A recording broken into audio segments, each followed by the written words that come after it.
Hey guys, so this is day 3 of the DIY cabinet renovation. Sorry, the lighting's might get bad. I am finally finishing it up today, so this is part 2. I'm gonna just show you some other prep stuff I'm doing quick, which you should do this at the beginning of your DIY, but I didn't, obviously, as you guys know, but I'm doing it now when it really matters, so I think we'll be okay. And then I'll show you how I finish off the filing cabinet and just the finishing touches, and then I'll show you the end product.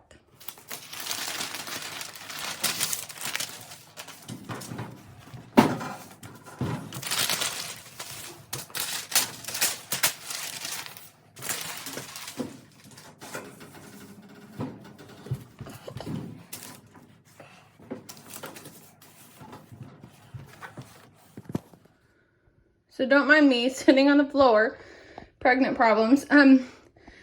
I put newspaper finally under the filing cabinet so I can do the bottom like 2 inches. I am going to finish this drawer. The other drawers actually look really good.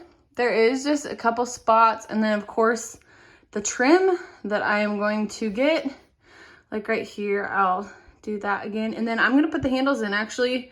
So you can see that there is a little bit of like unfinished paint job right there, but the handle will cover that, so I'm not worried about it. So I'm gonna put the handles in first, and then, except probably on this one, of course, because I need to do the front, but I'm gonna put these handles in, and then I'm going to finish painting, and then I will show you how it looks. So I'm gonna see if these handles go in good. So here, I wanna show you first, the gold actually turned out really well. That's kind of what I wanted it to look like. It looks like really yellow right here, so I'll try and get it in the light better, but it looks really cool. Great finish, and I showed you in the part 1 video that Joseph helped me, so that worked great. But basically, it's gonna be in there like that. See if I can get it pushed in there with one hand. So it just kind of snaps in. Then you can see it looks really nice. I guess you can see a little bit of this like unfinished paint job there, but I'm not worried about it. I think it looks awesome. And the gold with the black looks so cool. It just looks like kind of higher end and just a lot more cleaned up than the old tan filing cabinet. So I'm gonna do the other ones quick here.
Okay, so finished painting. You can see that I just kind of spot painted.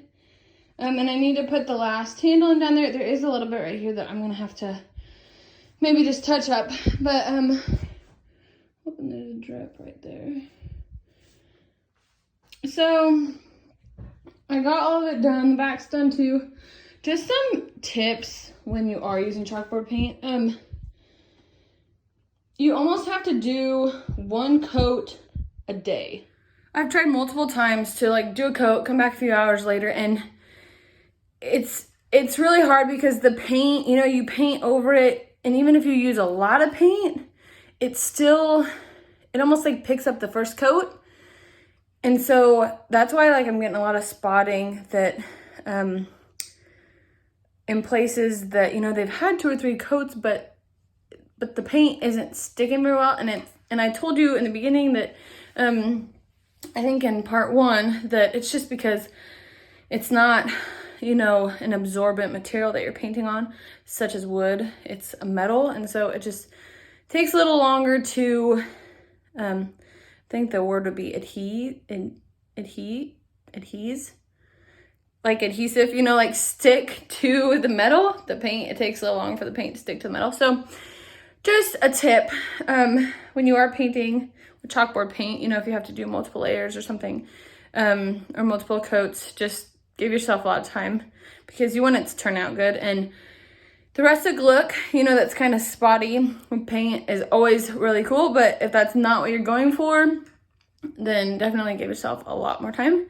But hopefully once these spots I painted dry, I will give you a after picture, and then I'll show you the before and the after.